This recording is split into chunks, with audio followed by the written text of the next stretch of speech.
Well, welcome back to another episode of Sunday League Struggles. Now, we're finally in double figures in episodes.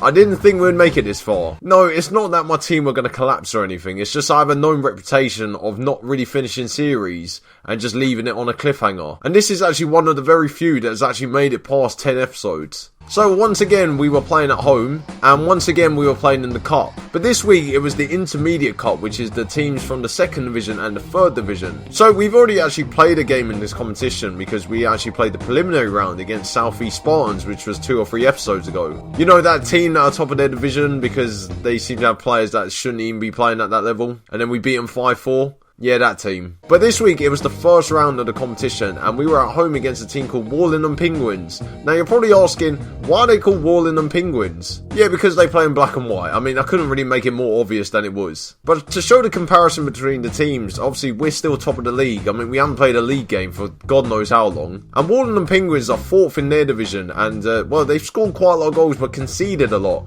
compared to us, who have scored a lot and conceded very little. I mean, even for me being in goal, that's astonishing. So a formation change was in hand, and I forgot to record this bit, so that's why I'm only doing it via voice.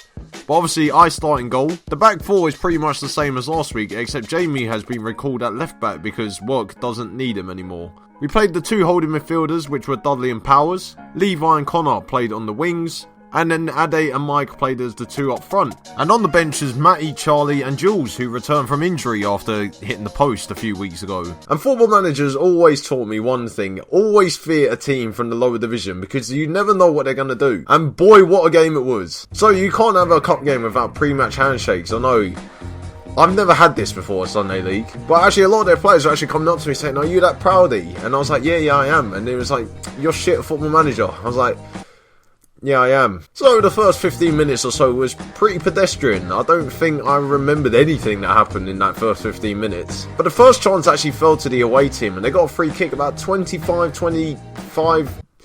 I mean, I've just said that twice. Yeah, it was about 25-30 yards from goal, and I mean, you know, we know my history of free kicks. I mean, either 1, I'm going to pull off, or 1 for the camera saves, or 2, I'm going to get lobbed. Boy, I hope I haven't jinxed that. But the free kick was deflected by the ball, and it pinballed around our box, and I managed to dive in front of the ball. I spilled it, then got 2 hands to the ball, then it got kicked out of my hands and it went into the net, but the referee had already blown for a foul. I mean, he saved my bacon there. Shouldn't have spilled the ball. You're probably going to notice a theme in this match because a lot of free kicks happened, and there was another free kick at the other end for us this time, and Lawson took it.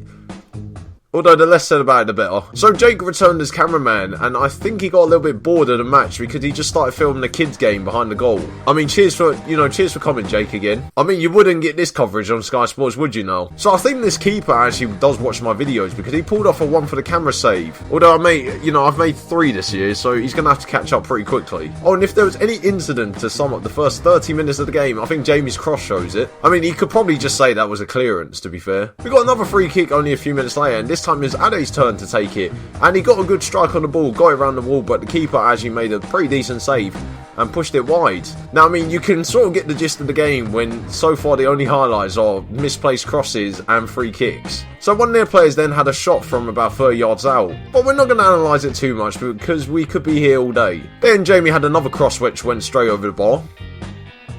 Oh wait, that was a shot. You know, I've said this in a previous episode. Every time I make a mistake, the first thought that comes to my mind is, this is going on YouTube. So I mean, what's the worst that can happen? I mean, he's going to float the ball into the box, I'm going to catch it just about, and then throw it to someone on the wing, and we're going to counter-attack and then score at the other end. Unfortunately, it didn't happen like that though.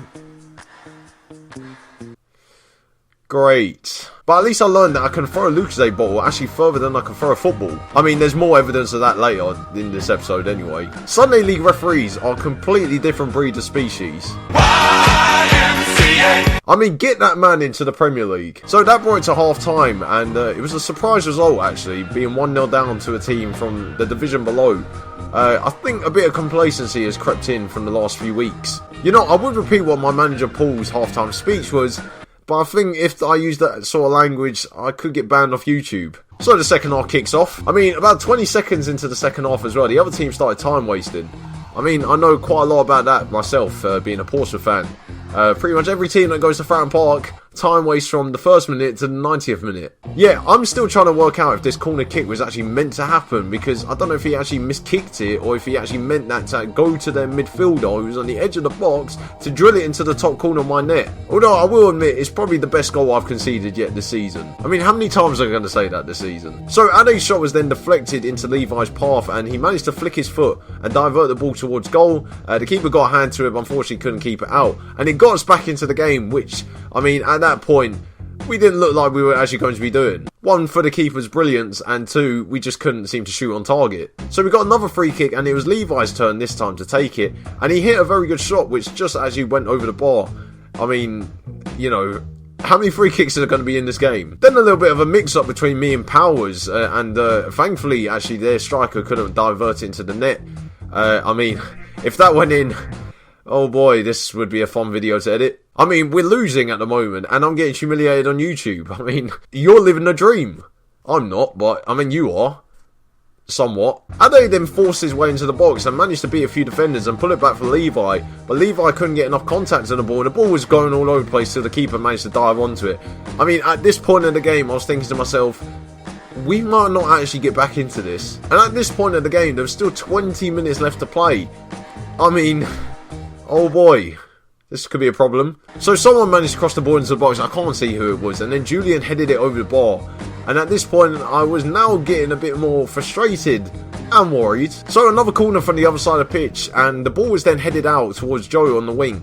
Now, I didn't know why Joe was on the wing at this point, until he floated the ball into the box and Ade headed it down to make it 2-2 with only 7 minutes left of the game. Yeah, I should really stop doubting people when I see them in out of position. I mean, I'm not one really to say anything, seeing as I was out of position for their free kick. And then the chance I thought would win it for us right at the end of the game, and Matty managed to skip down the line. The ball was bouncing and he looped the ball into the box, and it went actually over the keeper, but I think the defender got it off the line. I mean, the amount of times this was happening in the game was getting increasingly stressful. And then right at the death, Ade managed to work some space and then beat a defender one-on-one with the keeper pretty much, and then fired it wide.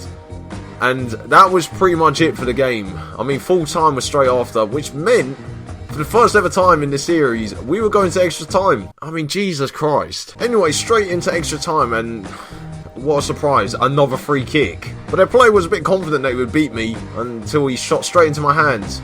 I mean, the fact that I didn't drop the ball was amazing, and the fact that I managed to find someone with the throw is even more amazing. Oh great, another free kick. I mean, is this all the highlights that there is? Yeah, probably. So it was Lawson's second goal at taking a free kick. Now, I mean, we should play goal or miss. Oh wait, he's already taken it. And then finally our persistence paid off, and Ade managed to run the ball down, get off the defender, beat a defender, and then side-foot it past the keeper to make it 3-2 in extra time to us. And for the first ever time in this game, we actually took the lead. I mean, the most relieved man on the pitch was probably myself, seeing as that I got us into this mess. Okay, well, sorry, the second goal wasn't my fault. The first goal was my fault, though. So that was half-time in extra time. So cue the second half, and cue me probably showing another free kick. I mean, the next best thing other than showing a failed free kick is probably seeing Sean score again. So Ade managed to slip on the wing. I mean, it's hilarious in itself. But he did obstruct the ball sort of slightly, and then Julian managed to nick it and then go down the wing to cross it across the box for Shawnee to make it 4-2. I mean, Shawnee's getting a knack for scoring, even though he's a right back. And that was pretty much it for the highlights, until the final one. So I was talking to Bradley at half time and extra time, and I said, I don't care where the ball goes. If you knock it down into the car park, if you knock it all the way to Newcastle, I meant knock it all the way to China, I really don't care. Just get it out of there. And the first thing he did was he smashed the ball right into my tripod. I mean, brilliant. I mean, you might as well call it the Proudie effect again. But that was it, and that brought it to full time. So we had come back from 2-0 down to equalise in normal time and then win it in extra time to go into the quarterfinals of this cup. Oh, Proudie, how can you be in the quarterfinals when that was the first round? But yeah, if you've enjoyed the episode, make sure you drop it a like. I mean, as I said, you know, I like the support that you give me on this series, even though the comments probably aren't as kind. So we'll be back for one more episode next week where we have another cup game at home. Brilliant. I mean, this is getting predictable now, isn't it? But yeah, also, I will be looking at upgrading the equipment because, I mean, I know the quality isn't brilliant. I've seen it in most of the footage that when the sun shines, there's literally no point recording because it just takes over the whole screen. I mean, thank you once again for the support in this series. I mean, my teammates are loving, you know, being on YouTube, and hopefully we'll get some more footage as well, because I want to make this like a proper series, sort of like, you know, a few other YouTubers. I mean, what's the worst that can happen next week after this display? Actually, that's made me think. There's probably a lot of things, actually. It's beginning to look a lot like Christmas everywhere you go.